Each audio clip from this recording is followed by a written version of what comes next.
I heard the doorbell ring, and as I looked through the peephole, I discovered my father-in-law standing outside. Mr. Norrington! Why in the world was he here, when just up until yesterday he was literally at death's door? In a panic, I called up my husband. Stephen, where are you right now? I'm in my dad's hospital room. Don't freaking call me right now. I finally found out that my husband had been lying to me this whole time. Lying to me using his own family as a means. That is totally unforgivable. My name is Katie, and I'm 32 years old.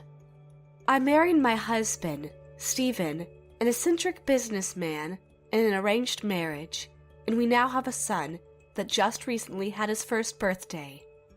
Our house is a nice little building with a front and backyard, and it was built more than 20 years ago.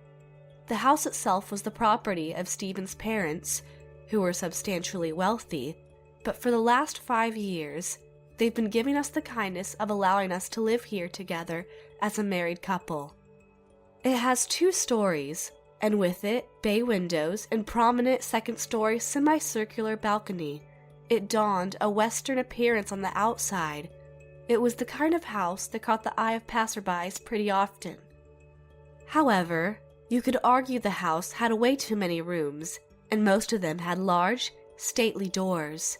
There were lots of unnecessary steps too, and as my in-laws got older, the house became increasingly difficult to live in.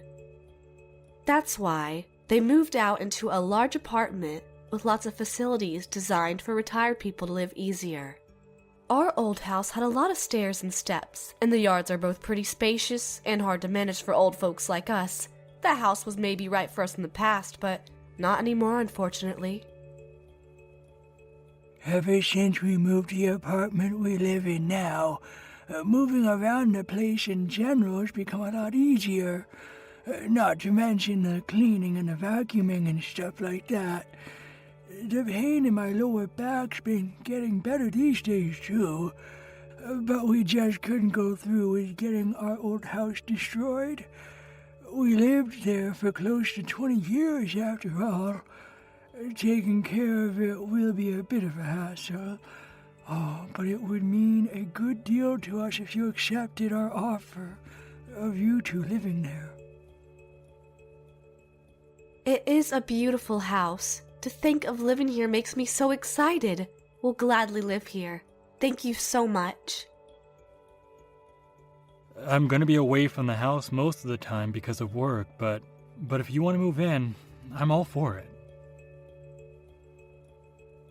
That house is one that's packed with in-laws' memories of fond, olden days, and that's why I live there and try my best to take care of it.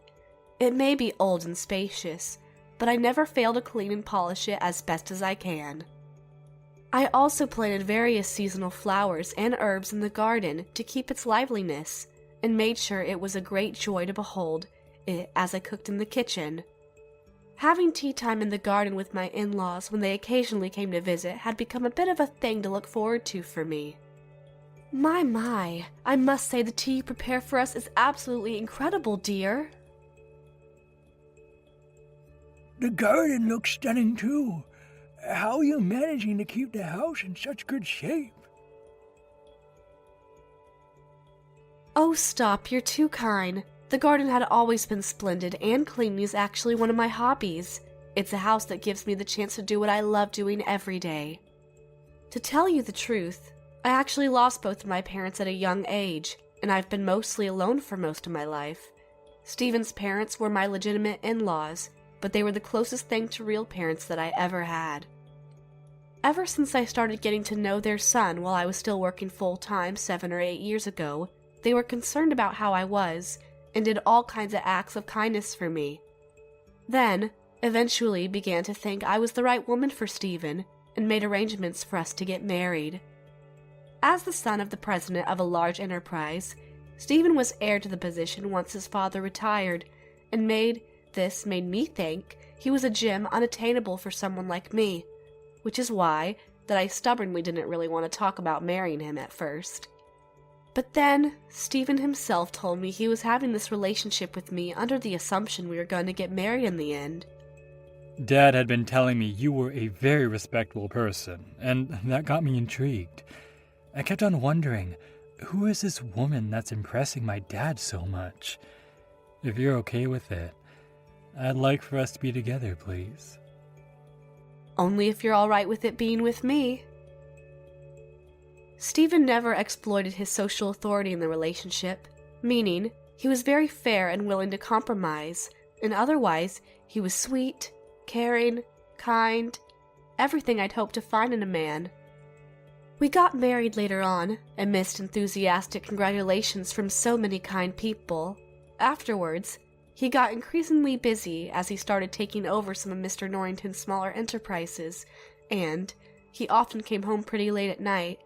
Marriage caused me to leave my job and switch to a housewife, and I dedicated myself to making good food for Stephen and support our life together in whatever way I could. I'm so blessed to call you my wife, Katie. There's no way I couldn't have come to where I am now without your help, and I don't know I could have if I wound up with someone else. Aw, you're so sweet, darling, and thank you very much for always trying your best for yourself and for us. Now, how about a nice cup of coffee? Blushing a bit, are we? I just knew you were pulling my leg, Stephen Norrington. Maybe just a bit, but I'm mostly dead serious. Stephen is what you would call a worker bee, always working as hard as he could, and was often concerned with how the company was doing, even on his days off. But he was also the kind of person who never failed to show immense appreciation for everyone around him who helped him even a tiny bit. In due time, I found out I was pregnant. I was worried the morning sickness would make me unable to do the housework as well as I could, but fortunately, it was pretty mild, so I was able to clean and cook without forcing myself very much at all. I assured Stephen and the Norringtons I was fine and did everything I usually did, including the laundry and the garden work too. I was as sprightly as a child treated with some sugar. Our baby turned out to be a boy. We named him Caleb. After he was born, Mrs. Norrington, my mother-in-law, stopped by a little more frequently and helped me out with raising Caleb. It was a very kind gesture indeed, considering the fact she lived a good 20 to 30 minutes away driving. I didn't have a home to look up to for help, so I was very grateful for my in-laws' kindness. I sometimes got pretty stressed, it being my first time raising my child, but I always did my best to never cause Stephen any trouble. The most concerning thing was the fact that Caleb's crying all night was a real doozy, and that could cause Stephen insomnia. There were nights where I brought Caleb away from the bedroom, down into the kitchen, and pulled an all-nighter doing what I could to calm him down. Perhaps Stephen began to worry about me, because he said to me one night, There's an apartment that can be rented for a week at a time, so I'm going to sleep there for a bit. A baby's job is to cry, basically, right? And I'm more worried about you and your health, because you're staying up too long for my sake pretty often. I think it's for the best that I sleep down there for a short while. I'm sorry I'm such a useless wife. Oh, come on now. Where'd that come from? This is just a phase, honey.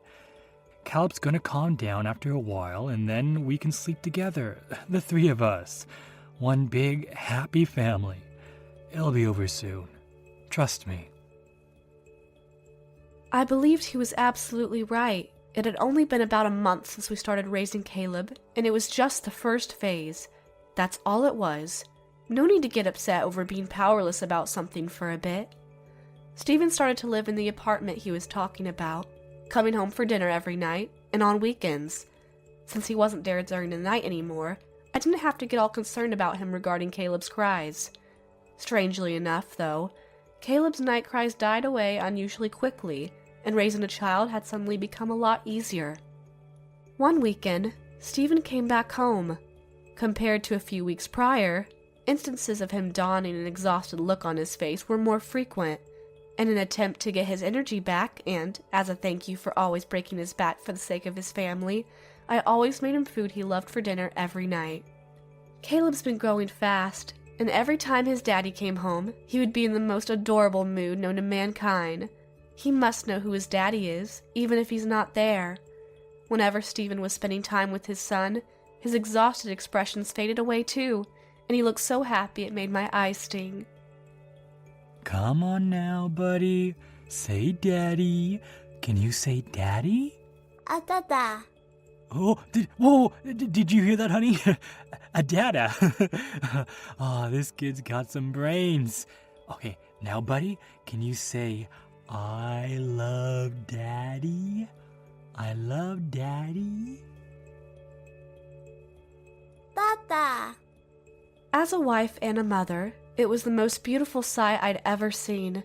A father and his newborn son talking to each other and smiling. But I started to notice something wasn't quite right with him. A good example was that he didn't seem to be paying attention whenever I was speaking to him. I didn't know how I noticed this, but it was like he was looking at me but not seeing me, so to speak. He seemed pretty pensive, a lot more so compared to a few weeks prior, and it wasn't the face he donned whenever he was looking at work. That was only certain thing, from what I could see. By the time Caleb was 10 months old, most of his diet consisted of baby food, and his night cries had dwindled away almost completely.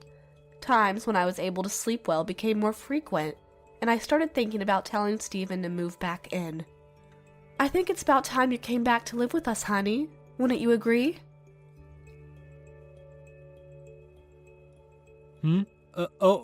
Yeah, I do. It's about time, for real.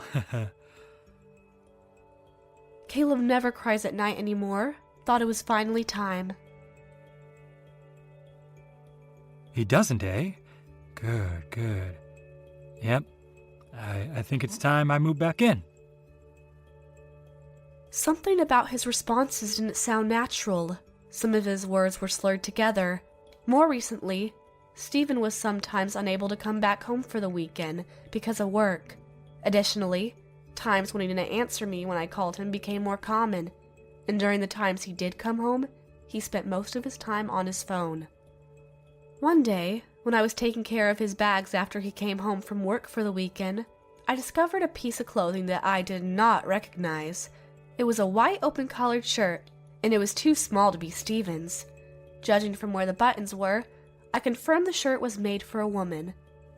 I always got his stuff ready for work whenever he was home from the night before, so I never failed in recognizing every single thing that went in his bags. What made things somewhat more suspicious was that it seemed to have been shoved in with his underwear on purpose. I instantly felt like someone had poured a bucket of ice-cold water all over me. I started to see a shadow looming over my husband, a shadow of a woman, and it wasn't mine. And it was one that was pretty annoying because she was quite literally in my face at the moment. Or rather, her clothes were. Of course, I was so angry with my husband, but I had Caleb to consider, and told myself I just had to calm down and proceed with caution. In the event I became emotional and demanded a divorce as a result, that would mean I'd be taking a darling boy away from his father. I decided that the first thing to do was to find out who this woman was exactly. The place where the act of treason was committed was most probably the apartment where he was staying for a while. I pondered lurking around there, hoping to catch what I was looking for, but carrying around a baby posed some obvious problems. I didn't have a spare key to his apartment, so I couldn't just waltz in either. For me at the time, it turned out to be pretty difficult for me to be around the building. Every weekend, Stephen came home. He brought home another piece of clothing that I didn't recognize, and it made me wonder if the woman was trying to give herself away to her own act of treason. Stephen is a rather careless person when it comes to small details in his surroundings, so I'm pretty sure he never noticed these pieces of clothing he brought home. I then decided to set in motion a plan to quickly get him away from the apartment, and it went like this. Hey, honey, I was thinking that maybe I could go to that apartment of yours. I just realized I've never been there, and I kind of want to check it out. Wait, huh? Perhaps he was pretty surprised at that, because he made a noise that sounded like a duck trying to win a game of Who's Louder against a donkey. Why not? Caleb's not too much of a hassle anymore, and I kinda want to do more for you. Work around here is getting pretty sparse, with Miss Norrington helping me out and all. Stephen sounded pretty shell-shocked when he answered to what I said. What? You don't have to do any of the cleaning for me, sweetheart. It's already taken care of. Anyway, the cleaning lady taking care of it. I mean, you don't have to take the trouble, honey. For real. I'm totally fine. He was so surprised with this unexpected situation that he didn't seem to realize he was digging his own grave right then. The house cleaning lady that he mentioned suspiciously sounded like a woman, potentially one, responsible for mixing in her shirts and underwear and in his clothes on purpose. I used this plan multiple times, and he eventually moved back home in a panicked manner. Mission accomplished! I was now pretty sure his lover was feeling pretty defeated by now, and I felt some weight lift off from my shoulders. But that didn't last long, because Stephen then started going away on the weekends, claiming it was because he had business trips. And when I looked through his stuff after he came back from these alleged business trips, lo and behold, I found some things that I just didn't recognize. These were far more confirming: lipstick, eyeshadow, nail polish, and other items of makeup. I even found a couple strands of long brown hair pressed into Stephen's clothes. My hair is blonde. This bitch really wanted to let me know she was moving in on my husband. As for Stephen himself, he wasn't exactly distracted from anything because of his affair, but instead looked pretty haggard. One day, a woman whose voice I didn't recognize suddenly called our landline. "Hey, darling, you're the wife of that president, aren't you? I suppose you know who I am by now, don't you?" It literally took a microsecond to realize I was actually talking to the woman with whom Stephen was cheating on me. I quickly pressed the recording button and went on to speak with her. May I ask who this is exactly?" "Aw, who do you think it is, darling?" "I'm hanging up if this is a prank call, miss." "Now just hold on a second, honey. So you're an orphan, aren't you? You must think yourself pretty lucky to have married the president of an enterprise, huh?" "I'm afraid I don't understand what you mean. Try repeating what I said. I mean it literally. I don't know which pigsty you dug yourself out of, but do you honestly think someone with a pathetic past with the likes of you deserves to live in a nice house? A little bitch with loads of suspicion and ambiguity that you are. Get the hell out of that house." That Karen only said that one little line, which was completely devoid of all logic and kindness, and hung up immediately. It was then that I got pretty scared and decided that telling my in-laws was the best thing to do. The last thing I wanted was for them to worry about me, but I also felt pretty lonely and powerless when I thought about dealing with this alone. However, when I tried calling my in-laws, they never answered. I even tried calling each of their cell phones, only to discover I can't connect to them. It was like their phones were shut off. After a while, though, I did get a phone call, but it was from Stephen, and it was a call that informed me Mr. Norrington had collapsed and was now under hospitalization. I was so shocked to hear the news and told him I was going to be ready to hightail it over there to the hospital. But then, Mrs. Norrington, who was apparently there with him too, took his phone and said, "He has a bunch of tests to run, sweetie, including the continuous observation the doctors advised he needed. He's going to be in hospital for about a week. You had young Caleb take care of Katie, so I don't think you coming to the hospital is a good idea. And Mr. Norrington's saying the last thing he wants is cause you any trouble, too. So please, wait at home and hope for good news, okay?" I know you're worried, honey, but please, do what Mom told you. I'll call you back later. I've said this before, and I'll say it again. I consider my in-laws the closest thing to my actual parents. I was about to throw up with concern for Mr. Norrington's health, but I luckily kept my cool and agreed that what he needs right now is rest, and no daughter-in-laws bothering him. I hugged Caleb as I told him, "Let's hope that Grandpa gets better soon, okay, darling?" I felt like I was saying this more to myself than Caleb. The next day, the same woman who threatened me yesterday called again. "Oh my, you're still at that house, are you? I thought I told you to get the hell out." You have no right to tell me where I can and cannot live. Who do you think you are? You really think you can talk to me in that tone, bitch? I'm the future wife of a company president and the rightful owner of that house. Excuse me? You're cursing that majestic building with your existence and your blood of the devil. If you don't want anything to happen to you, or that frickin' fetus of yours, for the last time, get the hell out! I was frozen with fear. Later on, I got a call from my husband with an update on how Mr. Norrington's doing. Turns out, he was at death's door, and the initial period of hospitalization of about a week was lengthened by only goodness knows how long. All I knew was that he wasn't gonna be coming home for a while. Listen to me, honey. You're not to call me until this whole thing settles down, all right? When I get the news that Dad's healthy enough to leave the hospital, I'll let you know. Promise me, please. The situation seemed desperate because Stephen's voice cracked multiple times. I had so much negativity dogpiling my mind right now. I was so concerned about Mr. Norrington, and there was Stephen's bitch that just scared me half to death. Another night bites the dust, and I just couldn't sleep a wink. The next day, I heard the doorbell to my house ring, and as I looked through the peephole, I discovered my father-in-law standing outside. Mr. Norrington! Why in the world was he here, when just up until yesterday, he was literally at death's door? I quickly opened the door and let him inside. He seemed the picture of health, and not at all like the Mr. Norrington I envisioned having tubes in his arms and a respirator on his face. His skin wasn't pale in the slightest, and his stride was as graceful as it ever was. Are you all right, Mr. Norrington? I was told you collapsed and that you were in the hospital right now. Oh, it was just a case of asthma, dear.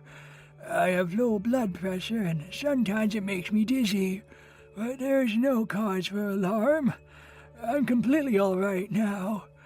I heard from Mom that you were worried about me, and I hightailed over here as soon as I left the hospital. It turned out that Mr. Norrington felt dizzy and went to the doctor to get it checked out 3 days ago. He was diagnosed with a mild case of anemia, or low blood pressure.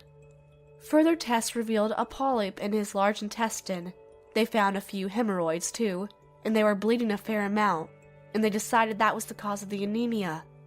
Along the intestinal examinations, they conducted a procedure called a polypectomy and took care of the polyp real quick. That's why he was able to quickly recover and left the hospital that day. Oh my, so you had some intestinal trouble and some hemorrhoids too. I'm so glad you're okay, Mr. Norrington. Oh, hush, dear. I'll be honest, though. Talking about problems with my ass makes me feel a wee strange. I'm sorry to have worried you, my dear. As the relief settled in, I suddenly remembered my husband. And what's going on with Stephen, sir? I heard he was with you the whole time you were in the hospital. Huh? No, he didn't. That boy just signed a couple of documents authorizing the medical test and just left quickly afterwards. He never paid me a visit even once. Hang on. Is something the matter, Katie? You suddenly look so pale. I felt the blood run to my face. In a panic, I called up my husband. So, Stephen, where are you right now? I'm in my dad's hospital room. Don't freaking call me right now. He hung up immediately. I finally found out that my husband had been lying to me this whole time. The reason why he was lying to me was blatantly obvious. He was trying to hide his affair. Mr. Norrington, curious about what had just happened between us, kindly showed me his concern about the situation, sat me down, and urged me to tell him everything. And I told him everything indeed. I told him his own son was having an affair. I told him about the very scary phone calls I got the last 2 days from the woman whom he's cheating with. I played the recordings back at him, and it revealed everything he needed to know. He let out a furious grunt, and his fists were clenched so tight his knuckles turned white. Miss Katie, I don't want to believe it, but I'm afraid I recognize that woman's voice. Really? Who is it? She was a female employee working the lowest position in the secretary department of my company headquarters when I was still in office as president. I personally talked to her a few times, and she was a sweet girl. To think she was actually this sort of character. Why would Stephen want to have an affair with an abominable bitch like her? This is unacceptable. I'm never going to forgive her blasphemy. You, Katie, blood of the devil? Your parents are undoubtedly the most amazing, courageous people, my dear, and I would love to meet them.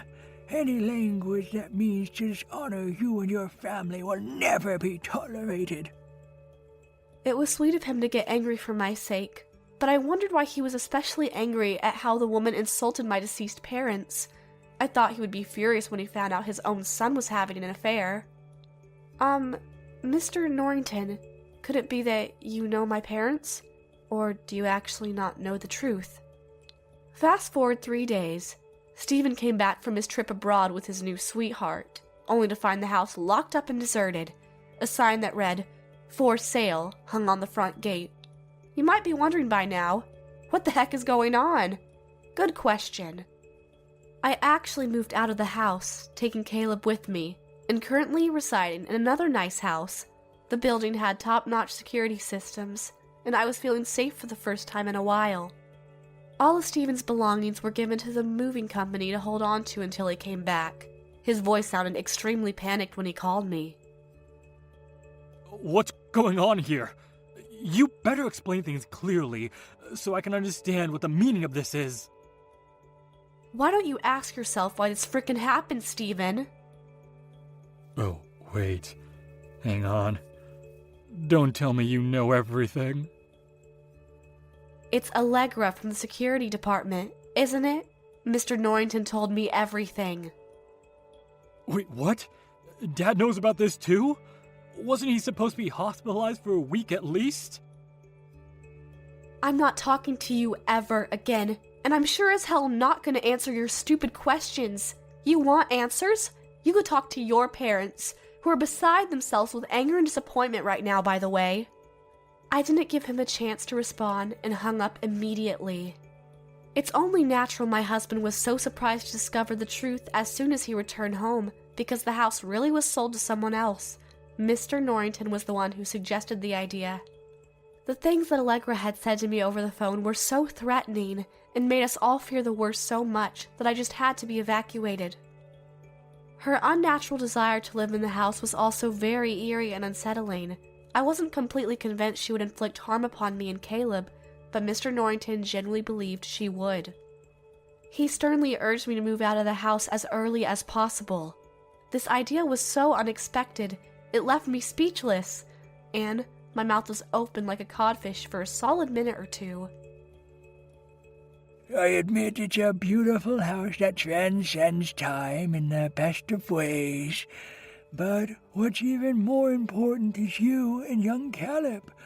Nothing is more precious than family, and I would volunteer to go homeless if it meant protecting mine. My wife will understand. We will be doing this to protect you after all. Mrs. Norrington was equally shell-shocked when she heard everything from her husband. And that boy promised he would make our dear Katie happy. What a disgrace. Of course, living in that house would spell nothing but danger. I agree. I think we should get rid of it as quick as we can. It's a small price to pay when it comes to the safety of Katie and darling Caleb. Why are you being so good to me? I'm only the mere wife of your son, you know. I don't understand what I did to deserve this much kindness. I think it's time you know, Katie. A long time ago, before you were born, we were going through some pretty tough times, and your parents helped us so much. They were the sole reason my company didn't go bankrupt. It may be doing pretty well nowadays, but even it went through rough patches in the past, and my business skills were never very good. It was bad enough that we contemplated we ended all as a family, our Stephen included. It's not something I like to bring up. Mr. Norrington's confession shocked me.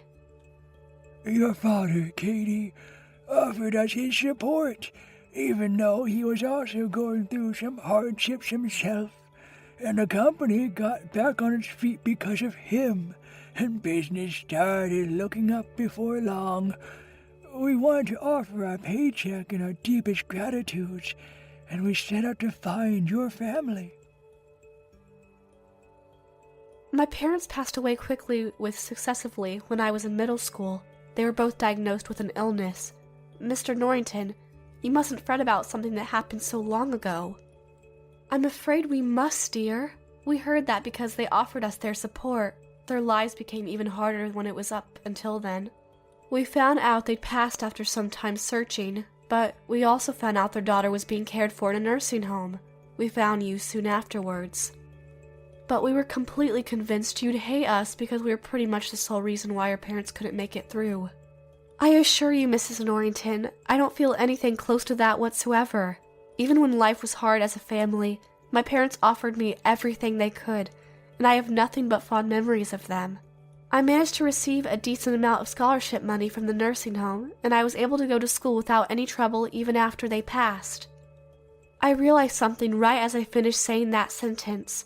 But when I was in middle school, I was offered a scholarship from an economic organization that didn't need to be paid back. The money allowed me to pursue my interests beyond middle school, and I went on to high school and to college too. Don't tell me the people who provided the money were standing right in front of me. So it was you two, my anonymous guardian angels. They were you. During this time of family crisis, with an impending divorce with my husband, I finally discovered how much my in-laws loved me, an orphan schoolgirl, and supported me exactly like how my own parents would have done. Later on, Stephen suffered the consequences of using his own family, probably the most important thing he had as a person, as a means to conceal the truth of his love affair. His parents lectured him severely, and he could do nothing to redeem himself. How he wound up having an affair was fairly simple. When he moved into that apartment when Caleb was being a big problem at night, he obviously had some difficulties taking care of his place. Allegra, from the secretary department, volunteered to help him out, and, over time, her feelings for him started to grow more passionate. Being the kind-hearted guy that he is, Stephen thanked her for her help and asked what she wanted as a repayment. She jumped at the opportunity, and he had the audacity to confess his feelings for him, and they slept together, promising each other it was just a one-time thing. I guess every personality trait, no matter how positive it might be, must always have an instance where it becomes a curse. Stephen regretted the act hugely and asked for her to break up with him on numerous occasions, and every single time, Allegra told him that she just wanted to see him one more time, and even after that, whenever the topic of conversation turned to the subject of breaking up, she would hint at suicide and also at harming his wife and his son.